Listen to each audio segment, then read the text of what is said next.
Las 10:16 de la mañana y recibimos con muchísimo gusto a la directora del Centro Médico Plenus, la sexóloga Rosana Pombo. ¿Qué tal, Rosana? Bienvenida. Gracias, Humberto. Buen día. Bueno, yo creo que el retome tiene que ser hecho desde la base de que el rayo, no solamente el que cayó en el canal, sino el rayo, la tormenta, la turbonada, nos dejó sin gran cantidad de televidentes la pasada semana debido al extensísimo corte de energía eléctrica que tuvimos. Estábamos tratando, y el disparador había sido un poco un tema que se había debatido a nivel de la sociedad, porque en los centros de educación primaria un texto oficial que se estaba distribuyendo hablaba de la masturbación desde los 2 años como un acto saludable. Nosotros nos metimos en el tema, nos habías dado tu opinión con respecto a lo que hablamos también como masturbación, pero básicamente lo que pretendíamos era ingresar un poco más allá, no quedarnos en ello, sino el tener los papás algunos elementos para saber desde qué momento iniciarnos en la educación sexual de nuestros hijos. Digo iniciarnos porque es un camino que caminamos juntos con nuestros hijos, por supuesto. ¿no? Siempre hablar de sexualidad es un tema que nos genera cierta incomodidad, temores, Humberto, porque tiene que ver también con nuestra propia sexualidad. Cómo vivimos nuestra propia sexualidad, cómo la vivimos en la infancia, la adolescencia, la edad adulta. Y los adultos manejamos una serie de prejuicios, de mitos, y entonces siempre nos cuesta abordar el tema de sexualidad con nuestros hijos. Y muchas veces pensamos que que tenemos que tener esa conversación importante con nuestros hijos y que sepan todo acerca de la sexualidad.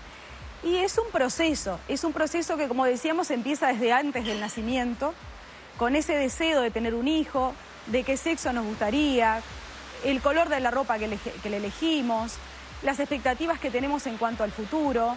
Pero bueno, sabemos que tenemos que educar en sexualidad y que no pasa solamente por sentarnos a conversar, que pasa también por cómo nos comportamos, por los mensajes que damos, que a veces no son verbales, son paraverbales, cómo nos vestimos, cómo interactuamos con el otro, con nuestra pareja, con personas que tienen una orientación sexual diferente. Somos el modelo de nuestros hijos en cuanto a ser sexuales y vamos modelando también la sexualidad de nuestros hijos.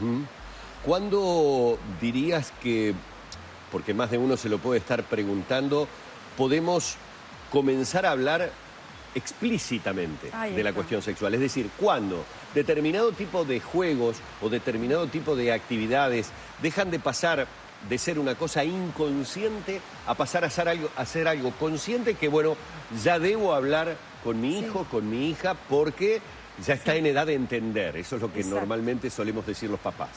Bueno, mira, alrededor de los 2 o 3 años que el niño ya tiene un lenguaje donde nos podemos comunicar, donde él se pueda hacer entender, hay cosas que pasan en la vida cotidiana que tienen que ver con la sexualidad y que son excelentes oportunidades para poder hablar de sexo explícitamente. Un ejemplo es el baño compartido de los padres con los hijos. Y alrededor de los 2 o 3 años el niño y la niña empiezan a ver, Humberto, que hay una diferencia sustancial entre el varón y la nena que tiene que ver con la diferencia anatómica de los genitales, porque otra diferencia a esa edad no hay, salvo el corte del cabello, salvo los colores de la ropa. Pero ¿qué pasa? Esas zonas genitales en general están cubiertas. Claro. Entonces en el baño ellos notan que la papá y el mamá y ellos mismos o ellas mismas tienen genitales diferentes. Y hay una curiosidad por esa diferencia anatómica. Entonces es una excelente oportunidad para hablar del cuerpo, de las diferentes partes del cuerpo, darle el nombre adecuado a la vulva, al pene.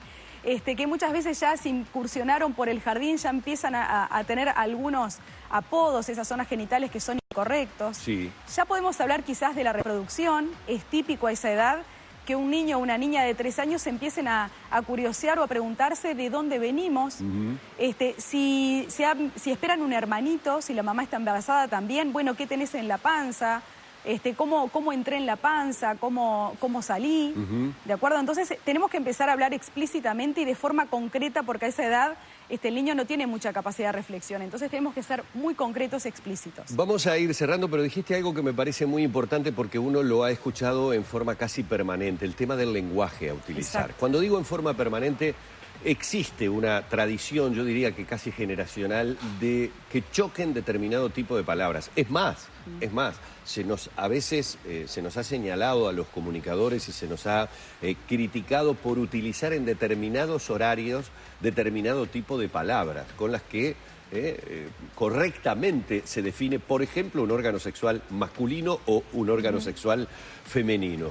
¿Por qué le tenemos tanta resistencia y nos choca tanto que un niño utilice esas palabras para definir los órganos sexuales? Bien, siempre tenemos el temor, porque ¿qué pasa?